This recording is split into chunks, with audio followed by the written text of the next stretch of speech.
بسم اللہ الرحمن الرحیم۔ السلام علیکم ورحمۃ اللہ وبرکاتہ۔ عابد راجہ چینل کی طرف سے آج میں اپنے دوستوں کو 3 خوبصورت دعائیں پڑھنا سکھاؤں گا۔ اس سے پہلے میں اپنے دوستوں سے گزارش کروں گا کہ رمضان المبارک میں غریب لوگوں میں راشن تقسیم کرتے ہیں۔ پچھلی مرتبہ بھی آپ دوستوں کے تعاون کی وجہ سے ہوا تھا۔ یہ میرا واٹس ایپ نمبر ہے، ایزی پیسہ اور جائز کیش بھی اسی نمبر پر ہے، آپ دوست ضرور تعاون کریں۔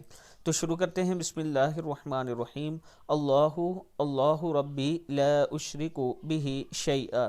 دوسری دعا ہے اللہم لا سہل الا ما جعلتہ سہلا سہلا وانت تجعل الحزن سہلا اذا شئت۔ تیسری ہے لا الہ الا اللہ العظیم الحلیم۔ لا الہ الا اللہ رب العرش العظیم۔ لا الہ الا اللہ رب السماوات ورب الارض ورب العرش الکریم۔ صدق اللہ العظیم۔